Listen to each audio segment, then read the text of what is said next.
extent that they're enthralled with my tips on digital marketing and retargeting ads and all of that stuff. Well, I've always known cats to lean that way and be interested in such things. But yeah, just for your listeners out there, I just want everybody to know I am here to try to not sink the ship and bring to pass that phrase where people say, this is why we can't have nice things.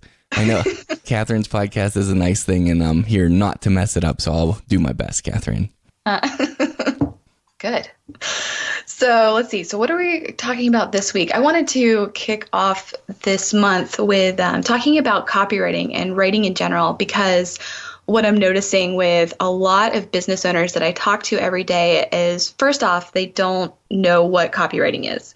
And, what I typically hear from businesses is that they don't trust their own ability to write, and they hate their own writing. So they come to someone like me, or they say, do you know a really good copywriter or a good writer who I can bring on board? And it's fascinating because a lot of people don't actually know what copywriting is. I would say probably 97% of the people who I've talked to, who I say, oh, do you need a copywriter?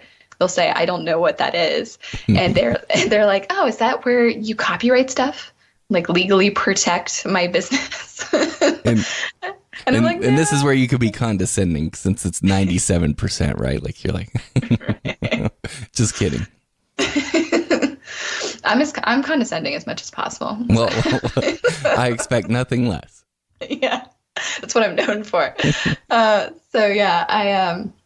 So it's interesting to try to explain copywriting. And I thought, I've been doing this now for so long and been doing this for so many years. I thought, let's just dedicate an episode straight to just copywriting 101 and just talking about what it is and why it's so crucial to grow a business, because really words can make or break a business. And a lot of people don't realize that. They just try to take a template that they see from another business in their industry that's performing really well, and they say, oh, okay, well, if I just kind of copy and paste what they're saying and change it around a little bit so I don't get sued, then it's going to be awesome. Mm-hmm. And I always try to remind them that their audience is really unique and actually is looking for something different. And, if you're just kind of going with the flow and writing like everybody else in your industry, then you're kind of just generating leads for your competitors for free.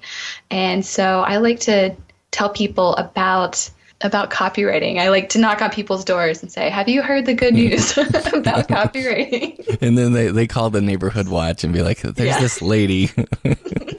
She's handing out pamphlets about how to write better paragraphs. And she makes me feel uncomfortable. She was correcting my sentences for better impact. I don't understand what's going on. So I wanted to just talk a little bit about that. And first off, say that, if there's one thing you walk away with today, dear listener, just know that copywriting is the art of blending stories and sales. And so simply put, your words or your stories must actually get the reader to take action, or the audience member to take action, because we all know that now in digital media, it's not just text on the page. It's also podcasting, it's videos, it's live video. All of these things are actually where your copywriting skills can come into play and make those particular tactics work better for you. So if you're doing a recorded webinar, or you're speaking at an event, if you're writing something in a brochure, if you're trying to tweak a web page, copywriting is everywhere.